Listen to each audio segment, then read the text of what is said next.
thought it was very interesting. I got an article that came across stating that the vaccines are going to now be like $1,400. It's interesting because, you look back on what happened with COVID. We all know, I mean, the economy was shut down. The world was shut down. There's been speculation if the mask has actually been helpful or if it really prevented anybody getting sick. But, you look at it deeper and who the big players are with these vaccines and how there's profit, who capitalized. We all know that in 2020, that's when the pandemic happened, right?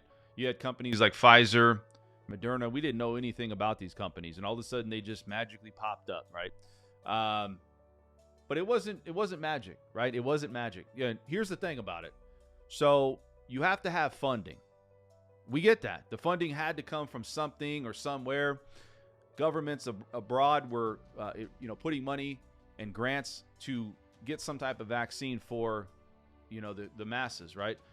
I don't know. I mean, 8 months, that's a very short window of time to create a vaccine that's supposed to control and stop a pandemic, which it was, we were all affected. Everything was shut down. People lost their jobs.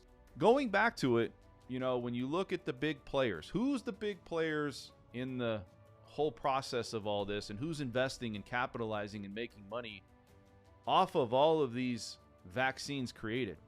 It'd be State Street. They had a big part of that, $3.5 trillion in funds. I think they generated in revenue, cashed out. Larry Fink with BlackRock, and we don't need to have an introduction on who BlackRock is. BlackRock is, they're primarily the biggest ownership of the top 500 companies, S&P 500. They're a monopoly. It seems like they have their hand in everything that goes on. They own 7% of both Moderna and Pfizer and made trillions of dollars off that.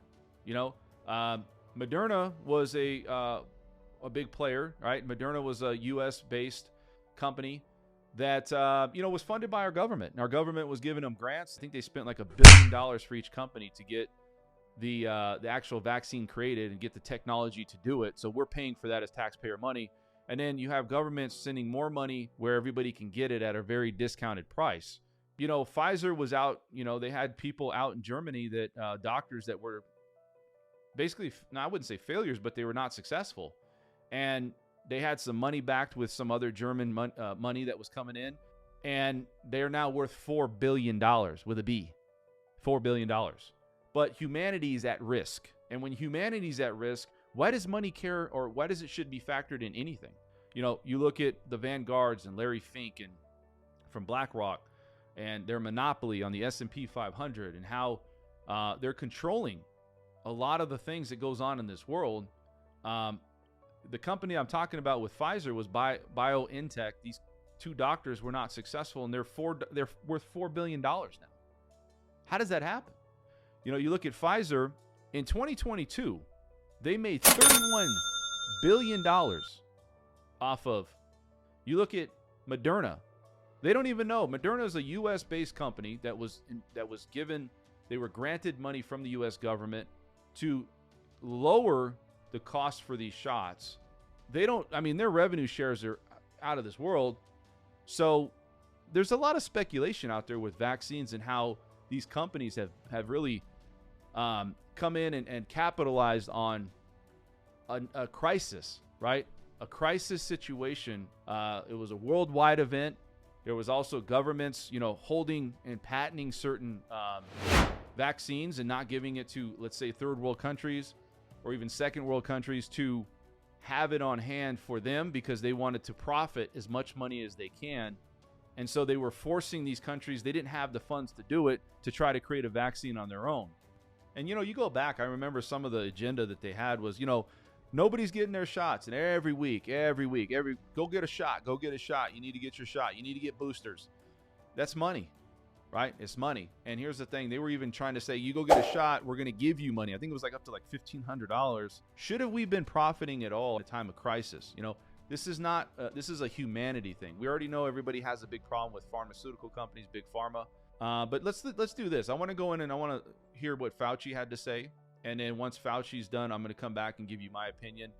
About an 18 or 19% increase in hospitalizations certainly going in the wrong direction with looks like a late summer and into the fall surge. How bad it's going to get, we don't know. As you know, this is a very unpredictable virus, has shown us that over the last 3.5 years.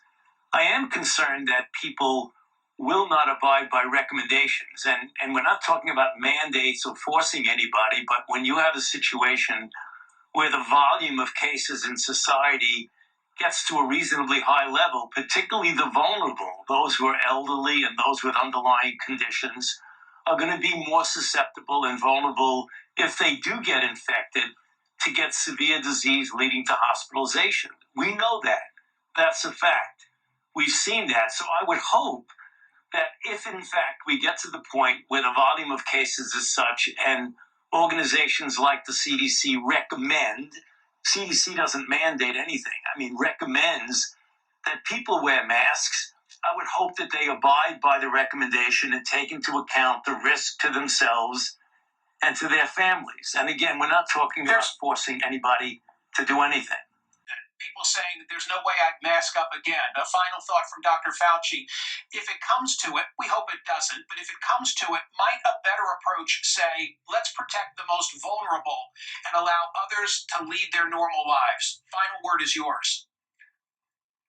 Well, yeah, mandating I don't think is going to happen. There may be local mandates, Michael, and people keep thinking that the federal government is going to mandate that you wear a mask. That's not going to happen, but there may be individual institutions, organizations that are going to say, if you want to come to work, you've got to wear a mask. There's nothing that the federal government can do about that if people want to do it locally. I think people need to realize it is extremely unlikely that you're going to see a mandate, for example, from the CDC, which has no authority to mandate anything with regard to masks. They can only recommend it. So people essentially, for the most part, can do what they want to do based on their own evaluation of their own risk. All right, so you heard what Fauci had to say, right? You guys see he's basically coming out saying, it's highly recommended you wear a mask. It's not mandated. It's just not there. And you could see that people are just not in tune to wearing masks anymore, or they're just over it, right? But there's a lot of people out there that are in high-level positions on education and research that's looked at these masks and stated that there's not really much difference or there's no benefit. My take is that I think that these big conglomerates, right? You got Vanguard, you got, State Street, you have BlackRock, Larry Fink. They're not seeing that there's any profit anymore.